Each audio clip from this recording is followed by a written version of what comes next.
Let me pause here because this is really important.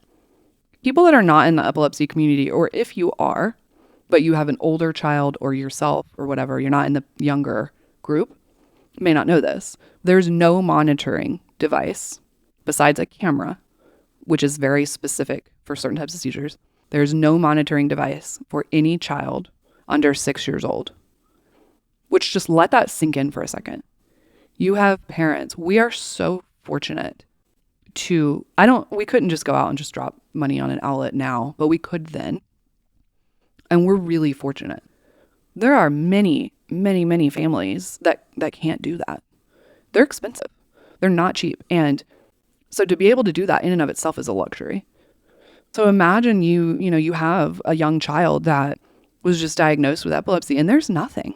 And what there is, again, like I said, is the one camera, which you guys will have to fact check me on, but I think it's specific for tonic-clonic seizures. Now, I know our pediatric neurologist that we have now so that it can pick up other types, but I don't know. I'm not saying that she's wrong. I'm just saying I feel like the website says tonic-clonic for the device itself.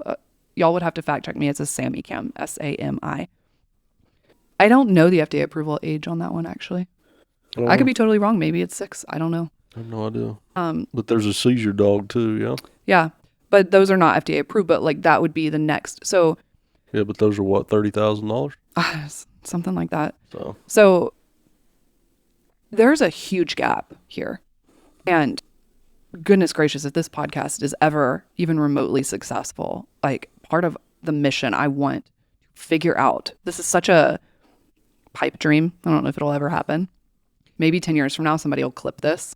But like, I want to somehow get the word out about this lack of monitoring for these kids. It's unacceptable in 2026, 25 at the time, that we can't get a device FDA approved for children up to 6 years old. There's no excuse for that. None at all. Now, with that being said, you can get a hospital grade pulse ox, but they're not cordless, to my knowledge.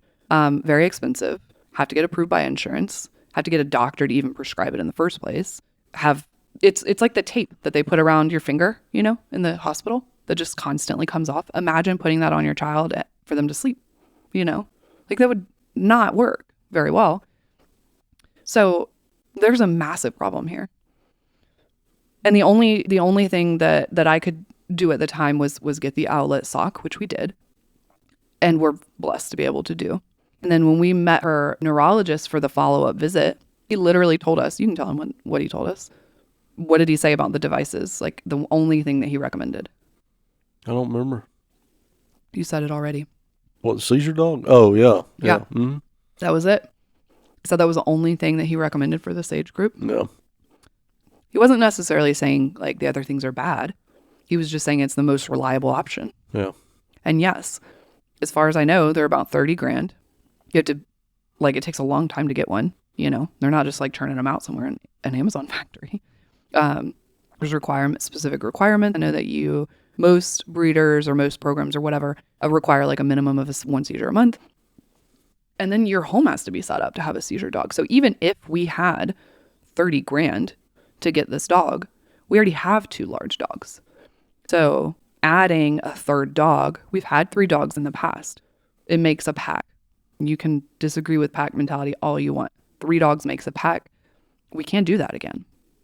It's unacceptable. And so anyways, long story short, we bought this outlet device and that was it. That was all that we had to monitor her other than